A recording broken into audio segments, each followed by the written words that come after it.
You've talked about your team suffering before. Today, how do you sum up what the team have found? I didn't talk about suffering. I never talked about suffering. We made life very, very difficult for ourselves today. The result is fantastic. We're in the last four. It's amazing, but I'm not happy with the performance. In what sense? In every sense. Because, again, the commitment is there, but we made life very, very difficult for us in the way we played, how we played. Sloppy, a lot of technical mistakes, not fast enough, not repetitive enough. We were lucky today. Was that the occasion? Getting to the players? I don't know, it's just... mentality thing? Oh, nothing. Oh, it's no mentality. Well, if you're not happy with the players... This is pure mentality. How can you ask about mentality now? This is pure mentality. It's not about mentality. No, I mean when the players had the problem, was that the mentality? What was it? There's no mentality problem. This is pure mentality. This is pure mentality. You can bottle it up and sell it. Absolutely. So why is the problem for mentality? It's the quality of our games. That's it. It has nothing to do with mentality. And what about in terms of the players who came in then? The adjustments you made? Very good. Reece James. Very good. You've backed Reece James a lot throughout your career. Was and Reece today. Morgan Rogers was fantastic today. Epps grew into the game. Chet grew into the game. So full credit to them. But overall, we got lucky today. And it is about the squad, though.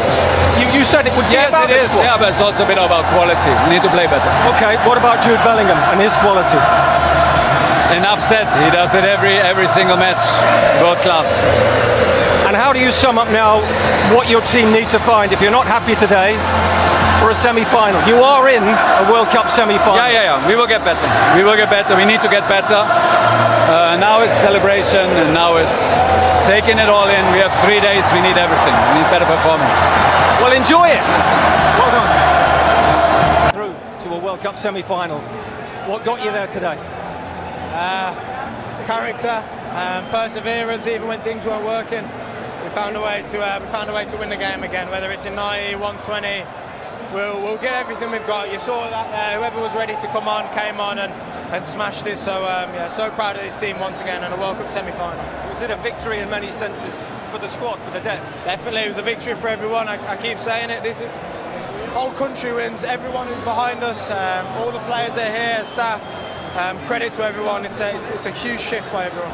You've scored great goals for England, but that tap-in from a couple of yards, does it feel as good as any in its way? Yeah, definitely. I think it's an important goal. It's put us through to the semi-final. It has to be right up there. Morgan had the shot. Morgan took that shot. Yeah. I told him to keep going because I knew he was going to make an impact in the game, and I've scored loads of those kind of goals. To be fair, the keeper had a worldie, but he was unlucky with that one. The way it popped up, and I was just lucky to be there to put it in. And those players new to this, Elliot Anderson today, Dan Burn, Jed Spence, new to this stage, if you like. How do you sum up what they contributed?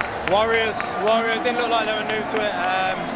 All three of them and whoever else came on, just top level. Well, there's one thing to have quality, which all the lads in this group do, but you don't know how much mentality and how much heart they've got until we're in a situation like that, and they've shown themselves. The manager's actually not very happy. He said he was disappointed with the performance. There could have been more in many different ways. Well, whatever. Yeah, I think he obviously believes there could be more from the team. Yeah, it's difficult out there. It's difficult. It's a tough shift. All the players are putting a very tough shift. So my thoughts and appreciation goes to the players who's out there who put in a great shift yet again. Look around at these fans. 60 years of hurt. You're on your way to your first World Cup semi-final. Does this feel like the year? Game by game. Next is Argentina or Switzerland. We approach it with the same mentality as we approached all these games, and we'll see what can happen. Well done. Thank you very much. Confirmation, we have 3 semi-finalists. France, Spain, they will play Tuesday on Fox at 3 p.m. Eastern, our coverage, and England will play either Argentina or Switzerland. That game is next. So Jude Bellingham, a player born and bred at Birmingham City, a club who retired his shirt when he left them aged 17, and again today you can see why. Back home in London at Box Park, this was the moment. It's well after midnight. They don't care. The beer's in the air. England are through. Thomas Tuchel, the England manager, clearly not happy, says they got lucky today, animated. Your reaction to that interview, Thierry? I didn't understand the questions. The guy is telling you actually that it was all effort and mentality, and you're asking about the mentality. He was talking about the technical aspect of the game. He wasn't happy with how the players were playing. I think he wasn't happy with Madueke. He wasn't happy with the speed. He wasn't happy about it. That's why he changed stuff straight away. You don't even need to ask that question. If he's changing stuff, it's because he's not happy with what's on the field. And what we cannot doubt with this team is the mentality that they have and the grit. So no, I didn't understand the question, and I wanted to say something about Tuchel. Because I have that body, out of the body experience when I'm in England. You guys were talking a lot about the guys that were not there. I think we should talk about this team. Okay. Not about the guys that were not selected. You believe in him now? Always have done. Oh, okay. That's what you need to do, because he's a good coach and he's doing a good job. We're going to talk more about the England players and Thomas Tuchel in just a second, but if you're just joining us late, what a story here in Miami. What a game when 120 minutes. Erling Haaland, Harry Kane, that's what everybody was talking about going into this game, Alexi, but there was a hell of a lot more than just those two. It was like days ago, but this is the first half, and Sheldon from way downtown, my goodness, he just looks up, he says, I'm going to unleash this with my left foot. Yeah, we all see you there. After that hydration break, Norway came back and was a completely different team. They put this one in and you say, all right, game on. Carry that man around.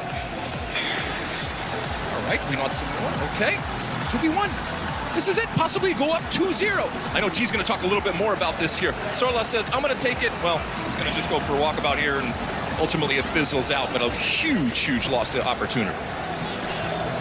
And then we get the England goal here. They said touch a cable. I have hard to believe that, but Gordon gets the ball on the side, gives a good ball to Jude Bellingham, brings it with him. Amazing game today. This was his first goal. Happy equalizer. Gave another belief to England after losing 1-0. And David is happy. And he is also happy, Jude. And Newland is complaining for a cable that we don't know if it touched or not. Let's see here. We have the VAR here, but the VAR says it didn't touch. So let's go, continue. And then we have a goal here from Norway. Little fumble in the area. Good save there and goal. Everybody thinks it's a goal.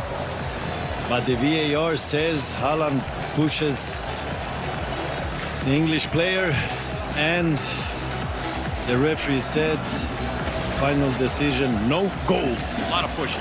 A lot of push. Yeah, a lot. And then we were all here looking at this and thinking that was going to go in for Mayet. Rebecca was holding her breath. But then ball was saved after. It was a lot chaotic after, but look at how they put their body on the line, making sure that they were not going to score here. No way. And then, like I said, who wants it the most? It's not so much about tactic at one point. When you're tired like that, your awareness, legs, Stu Alden was talking about the mentality aspect. Do you still have oxygen that goes through your brain?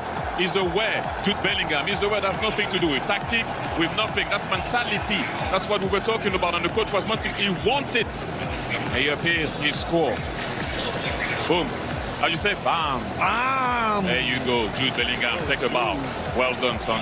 Well done. And England wanted to kick on here. Spence gets away. Foul in the box. Possible penalty? No, it is a penalty. He's calling a penalty, but hold on. Wait a second. See. Nope. You put your leg in front of Bob. Yeah. Referee told you exactly what was happening there. Now, this is strange. There's no way that man right there, given who he is, given what he has done, is leaving the field on his own accord. But he knows something is wrong. We'll figure it out. Then right at the end. Jed Spence nearly scored a goal, but he didn't come. Bukayo Saka comes to the rescue. Ellen comes to the rescue. And I have to say that was a real one for me to see Allen leaving the field. You put Allen and Larsen at the end and you hope for the best. It was a weird one, but the big man accepted it. That's what it's all about sometimes. Great friends as well, aren't they? Borussia Dortmund former teammates Jude Bellingham and Erling Haaland. That is the final score. England have beaten Norway by 2 5-1. I think that interview that Thomas Tuchel has just done with Gabriel Clark from English television is going to make a lot of headlines. Zlatan, you were watching it, you were listening to Thierry's reaction. He talked about mentality. He also said they were lucky he's not happy with the performance.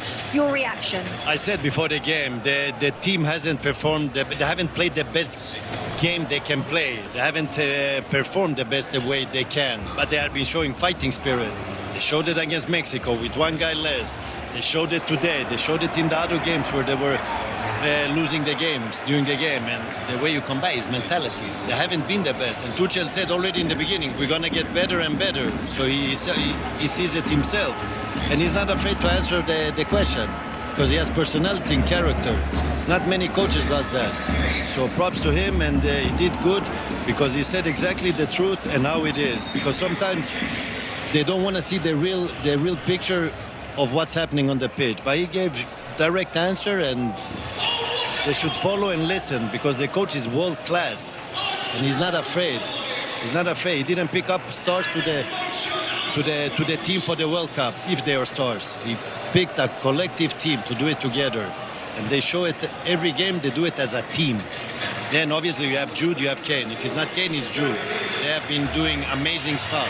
But the other ones, they have been showing fighting spirit. You saw in the end when the defender won a header. Oh my God, he didn't care about the guy who was laying down. He went to the fence and he was celebrating. That's fighting spirit, that's hard. It looks like an England team that now reflects its manager, doesn't it, with the grit? Yes, this was still a German-esque type of response from him, but as we've said all along, maybe that is what the missing ingredient is for this team. I don't think he meant to downplay the spirit or the mentality. We can throw any word out there, and everybody kind of has different definitions for the words.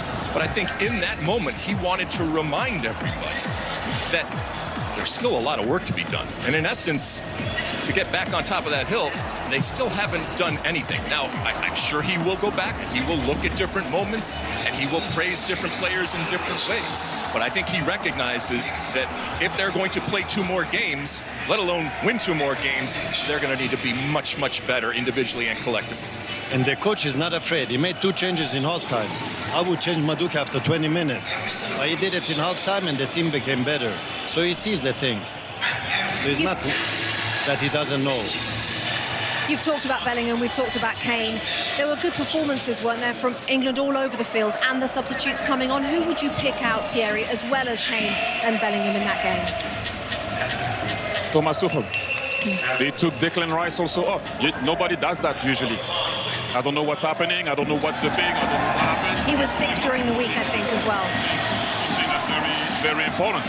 And he does that. And what I like about him, he answers straight. He's not happy with the performance of his team. That's his right. But to question the mentality of that team, and I have to say something, I'm not English, but I could relate to the fighting spirit. And that's very much so how you guys are. You fight no matter what. And living in England, a lot of people were always complaining that they couldn't relate to the team. But if you don't relate to that team and the way they play and the way they go about it, I hope, hopefully for you, technical aspect of the game will come. But the fighting spirit is back. The one that I know for a very long time since I live in England. I can see the fans are happy to see this team fight at least and not giving up. Thomas Tuchel can rain on the parade, and that's strategic. You, everybody else, absolutely sing. Absolutely celebrate this win because you're moving on to the semi-final. With some understanding, you have to improve. And according to Thomas Tuchel, they will improve. But this is a night for celebration. They ultimately made it through against this team, and we should say goodbye to Norway, but you have brought things on and off the field that we will never forget. Thank you, Norway. Thank you. Yes, I want to give credit also to Norway. They had fun. They did things nobody expected. They made history, and they showed the whole world how to row a boat. That's true. They certainly did. And the United States has fallen in love with Erling Haaland. Haaland has been amazing also. Yeah. Haaland has been amazing. These are brilliant interviews, straight from the heart. There's nothing media trained about these interviews. That's absolutely brilliant. When you're a player, do you think, yeah, I know we didn't play very well, but that's for tomorrow. You know, we're just celebrating a win. I think that, he probably was a little bit surprised to hear that because, again, we're dealing with a manager that is very straight, right in your face, says what he says. We're not used to hearing that. We're not used to hearing that as England fans and England players. But, again, a player like Jude, we know what he's about. He's given everything, and he's thinking that, you know, the manager said something like that, he doesn't appreciate maybe what they've given. I love both interviews. Yeah. Honestly, I thought Thomas Tuchel's was fantastic. I think Jude Bellingham's response is absolutely brilliant. And they're emotional. Straight after the game, the timing for the interviews, listen, I'm sure it'll settle down the next few hours, but the manager's been honest, and the players been honest. I'm not sure that's people are now trying to put a light of fire under that now. No. I think they will know. I think people at home will anticipate that Argentina will win, let's be honest, and they'll be going, right, if England are to beat Argentina, they'll need to play, I don't know, 20, 30, 40% better. But maybe it'll happen. I'm a bit worried. We keep saying about England, they've got to play better, they can do better. Maybe they can't. Maybe this is the best England can do. And when you're doing that, but you're getting over the line, then you deserve credit for that. But I'm not sure they can get much better than this.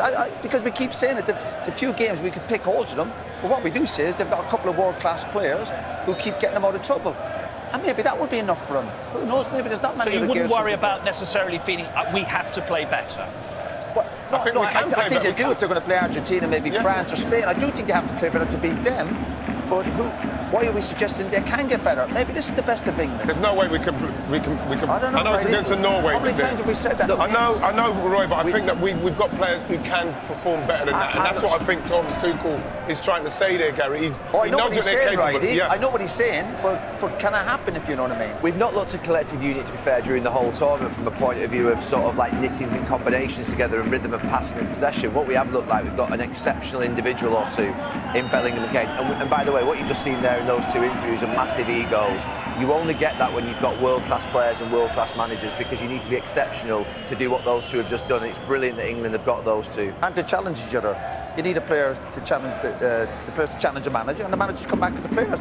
I think that's good. I think that bit of tension's good for the camp. Does it remind you of anyone?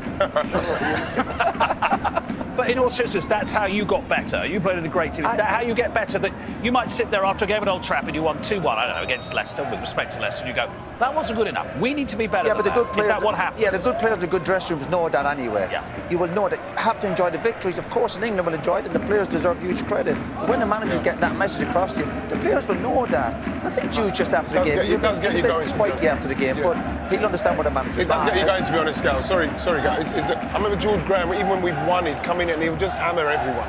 He'd hammer everyone, but the next game you do better. Mark, as a player with England in 5 tournaments, I never saw that type of angst, other than Terry Venables and Paul Ince. I mentioned it to you the other day about 2 massive characters, and they both went for each other, I think, at the half-time in a game in the quarter-final of European Championships. I never saw that after that. We never had a manager who challenged the players, and we never had players who challenged the manager. It's always a bit nicey-nicey. What we've just seen there is very good for England. Yep, and what we've seen the last 3 World Cups, a semi-final, a quarter-final, now a semi-final. And respectfully for your teams, that didn't happen, that level of consistency. No. Hey, and no one's being naive. There is one more massive step to go. Yes. Rebecca Lowe, Thierry Henry, Zlatan Ibrahimovic and Alexi Lalas 1-1, beautifully in the balance, a match and a match-up between 2 of the best strikers on the planet. Alexi gets us started. Well, lots of possession for England, one-way traffic, and would be kind of the first quarter, if you will, of the game, but they couldn't find anything. Harry Kane from downtown Miami, and things changed a little bit. Kane, if you drop Kane, make sure you don't lose this ball. Norway wins the ball. Odegaard gives it to Shelderud. Look at this one here. You're going to see a beautiful cross. Bam! Goal. That is a cross and not a shot. But became a beautiful cross and a goal. So why not? They wanted a foul in the build-up. What do you think, Zlatan? It's not a foul. This is not a free kick. When you drop there, you cannot lose the ball. This is what happens. You get punished. So that was 1-0 on 36, Thierry. Then Rebecca, Jude came to the rescue. Anthony Gordon gives the ball inside. Jude Bellingham took the position of Harry Kane. This is why they have that understanding. When Harry Kane drops, Jude goes higher. And that's what happens. What a finish.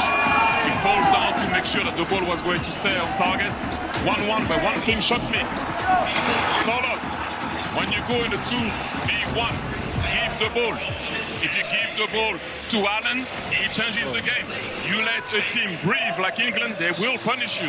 You have a 2v1. It was an easy 2v1. I know Steve Alden said that John Stone defended well. That wasn't a great play from the forward. Go back on your left foot, give the ball to Allen, and let him finish. Now it's 1-1. Zlatan, the hydration break changed everything. But yeah, it changed a little bit because Jude Bellingham has been the most active player in England. But I think they play with one player less so far. Madueke has been on the pitch. I have to say, every time he gets the ball, he makes the wrong decision. And he's walking on the pitch. Would you make a change, bring on Saka second half? If I'm Tuchel, I change him. Because he has done nothing in this first 45. Even the break in hydration didn't help him. And he didn't play so much in this. I mean, he played, but he didn't start every game. Yeah. So they play with one guy less. Yeah, whatever they were hydrating, give me some of that because it was a completely different Norway after that hydration break, except Jude Bellingham said, not on my watch. Huge momentum shift right at the end of that half, but definitely they're going to have to do changes on that right-hand side for Madueke. He wasn't doing anything. The left-hand side, Gordon started to get into it. At least he was forcing the issue at times, and it's difficult when a team pulls back like Norway did. Equalising just before half-time. Sheffield enjoyed that. Then Kane had a disallowed goal. Boy, it didn't change with the hydration break. It changes in the 33rd minute when John Stones gets his pocket picked by Bernard. Yeah, we've seen the best and worst of England there today in that first half.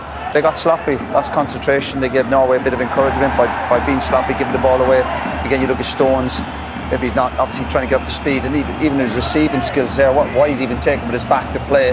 There's plenty of players there, and then he's in trouble. And Berg obviously nicks it off and can probably do better with a softer touch, because I think he knows he's going to win it. I think he actually can do better and actually win it completely. And all this did was the momentum changed, and Norway were on the front foot, and after this England never quite recovered. I think he could actually do better than that. It's extraordinary how, because they were nowhere, Norway, Gary, that one shift in momentum. Look, John Stones has played 8 games in the last 7 months, Mark, and sometimes the game just comes on top here.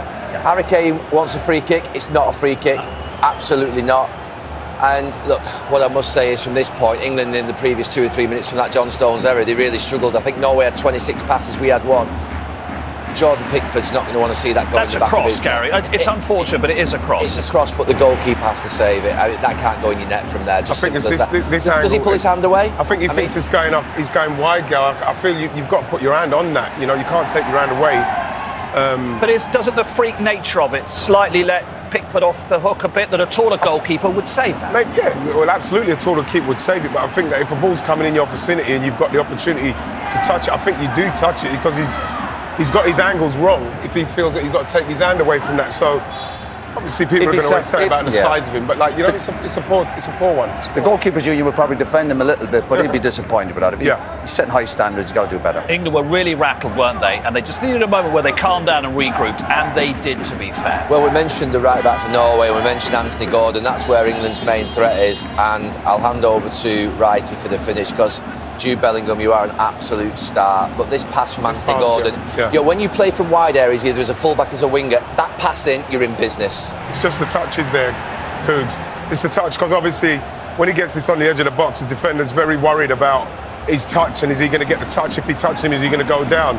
But that touch there, that one, it's just the touches are keeping him away so as he could get his shot off. It's just with all talking players, he's in control of the situation. The pass is fantastic. His first touch with his right foot and then getting away and finishing with his left. Brilliant. Listen, I can be critical of the Norwegian defenders here, but it's a bit of brilliance. Fantastic. And they've got, right in half-time, momentum now is back with England. They can't slacken off now. Yes. 11 of the 12 goals England have scored are from Kane and Bellingham. That's just a fact. You might say they need to share it around a little bit. Sorloth could have played Haaland in at 1-0. I wonder whether you might say a midfielder would have played him in, but a striker's thinking it might be my goal. He's got to square it, hasn't he? I mean, what is he doing? I mean, look, this is the period in the game where they've just scored. We're a little bit all at sea. We've lost our heads. And he has this opportunity. This is unbelievable. I mean, what I'm saying to you is that it's him, and he's got the best striker in the world there free, and he decides to do that. And unfortunately for us, they're paid for that. You can't give up them opportunities. That could be the turning point. You never know. 1-1 at half-time. Anthony scored at the perfect time. How do you reflect on the half and now what you need in the second half? I feel like the environment, the climate impacted the first 20-25 minutes. Although we had total control and were dominant in the game, it diluted our edge, our offensive power. Then from the water break, we had far too many ball losses. We invited Norway into the counter-attacks. They came into the game where they were almost dormant until that point, and then they have the Haaland warning chance, and then score with maybe an undeserved wonder shot, I would say. But then, of course, we get the important goal ourselves right before the half-time. So I feel like it released the stadium, it released our lads, and now it's all to play for in the second half. Thank you. Good luck.